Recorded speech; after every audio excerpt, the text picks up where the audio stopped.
Welcome back sa ating Power BI tutorials. Ayan, so nakalimutan ko rin banggitin na previous tutorials no, na yun, since filter, so maganda dito, pwede mo siyang i-filter. So pwedeng i-filter dito sa per cluster, pwede mo ring i-filter per for example, ito Australia.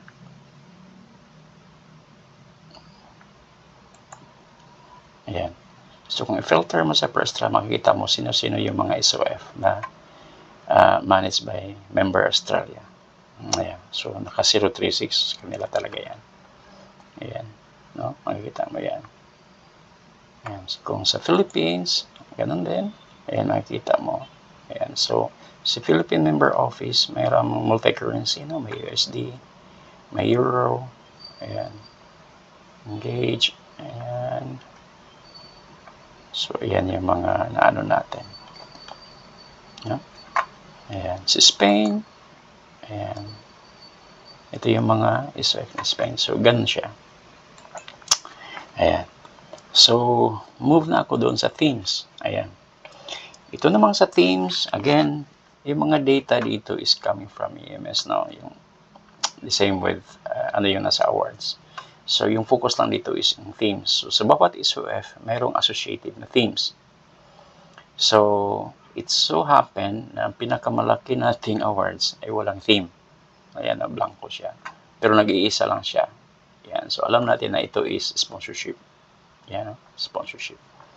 Ayan. So, ibig sabihin, sa ngayon, ang pinakamataas, excluding sponsorship, pinakamataas natin ang portfolio is about child protection. Pumapangalawang health and nutrition. Pumapangatlo na ang education. No?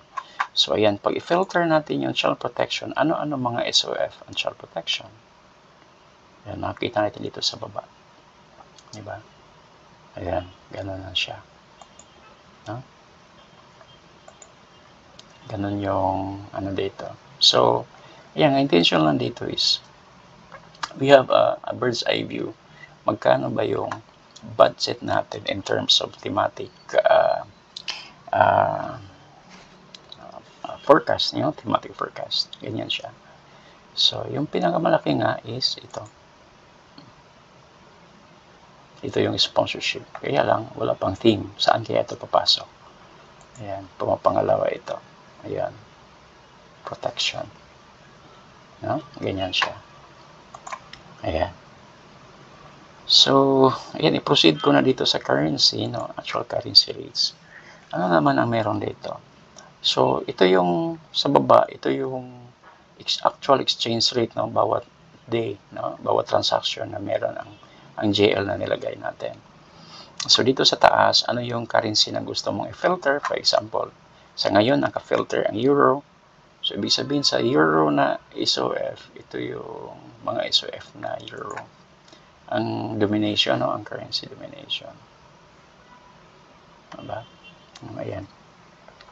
So, makikita natin, no? In June, last day of June, nasa 61.80 yung exchange rate, no? So, mabago-bago siya. Pero, yung trend niya, 61.80, almost similar doon sa pag-start of the year, no?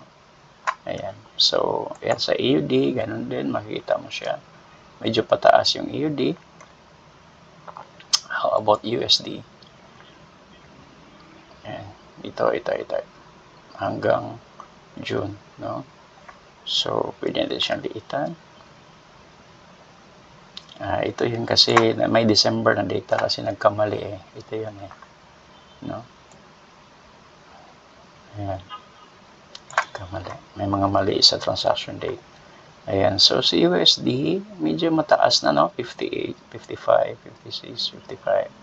So, nasa 57, 58 na yung latest na ano niya since April, no? Mataas yung ano niya. So, ayan. So, yeah, that's all folks sa Power BI tutorials natin. So,